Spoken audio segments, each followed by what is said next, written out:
This video is an update about my plans to leave the UK in 2026 next year. We've got 10 months left of the year. It's now we're towards the end of May, and things are going to start happening very fast from March next year when I turn 55. We've been putting in plans and finding out a lot more information about what we need to do with regards to our move. But before we do move away from the UK, we do plan to travel around the UK. I love the UK. I've got no problem with the UK. It's about how it's managed. People just don't seem to be connecting anymore. We're crowded as a country. I'm getting crowded in the small town where I live now. Things are changing pretty fast. So one thing I didn't explain on my previous video, my work. I used to work in a bank, a high street bank, for 13 years, and I wanted to get out of there for 13 years.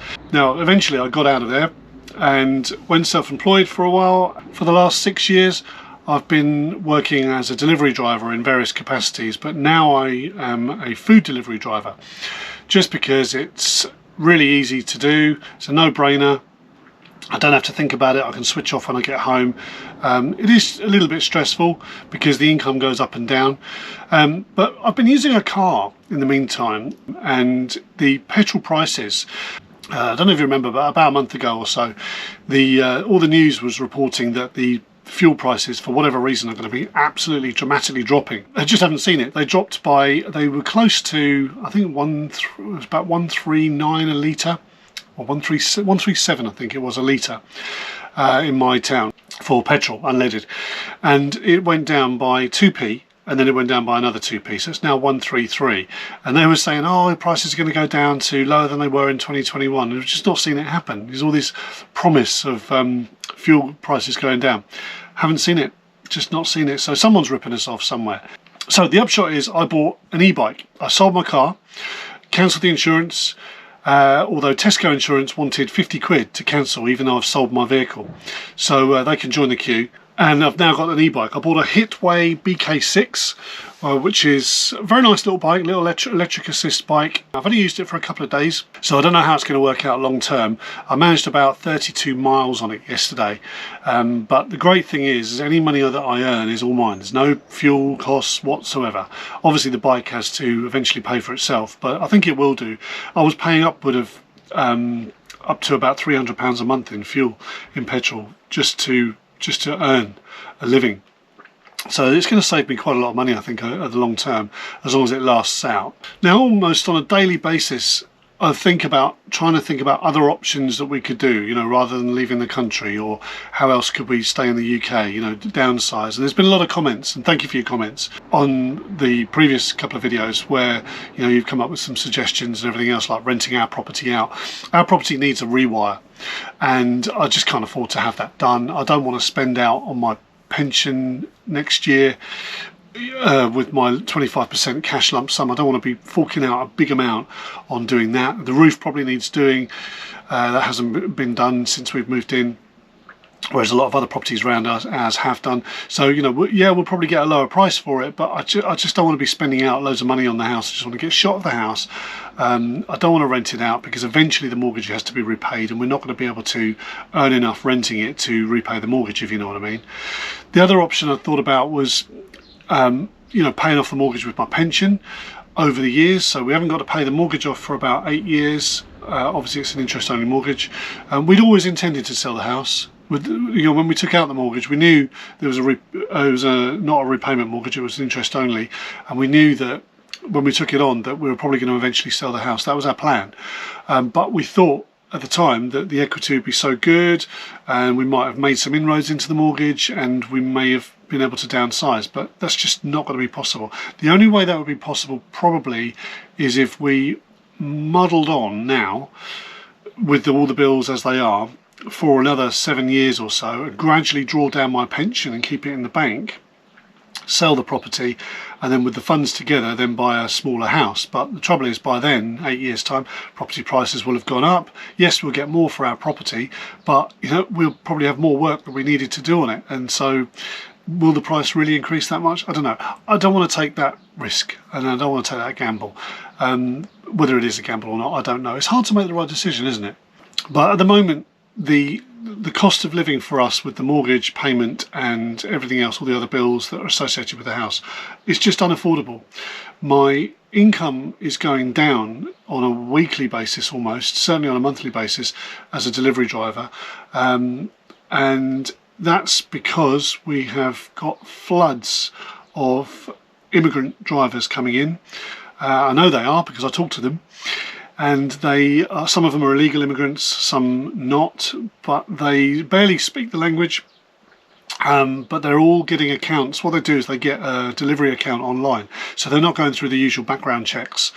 So you never know who's delivering your stuff really, but they don't go through the background checks. They just purchase an account off Facebook and they use that. And the trouble is they'll work for some reason they'll work for nothing, you know.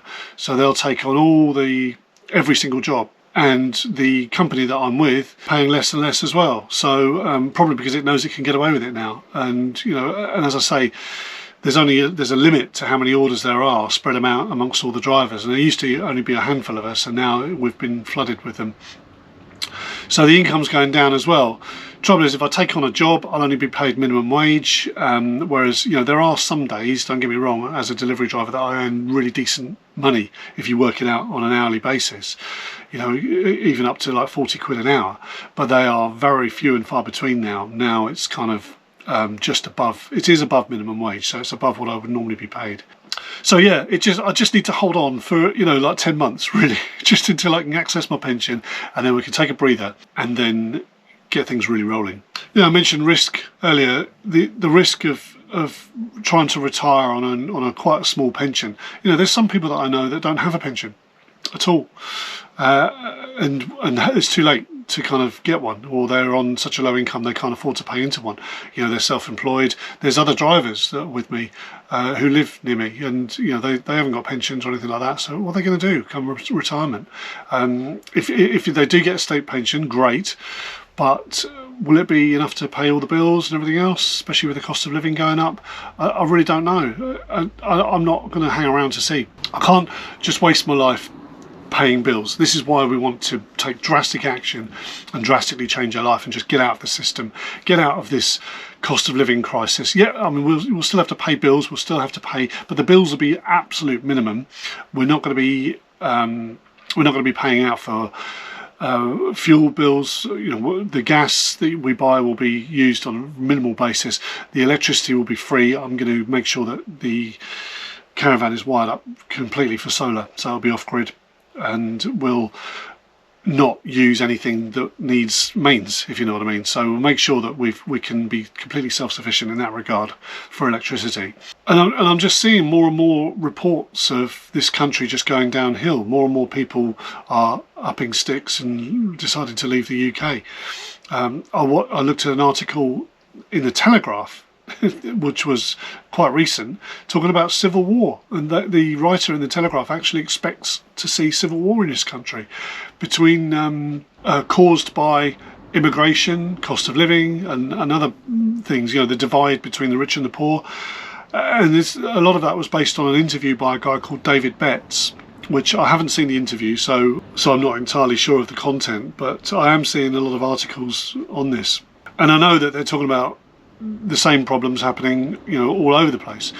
But I believe that this, you know, living on the southeast coast, I believe that this country is getting absolutely overcrowded. So our plans to move to France, you know, is based on landmass as well. You've got a much bigger landmass with pretty much the same population as the UK has, so it's spread out. A lot of the population is actually concentrated in the big cities in France. So rural, you've got, you know, villages and towns with barely anyone in, which is what we want. And it'll take a long time before immigration, I don't know what their net immigration is, I will find out.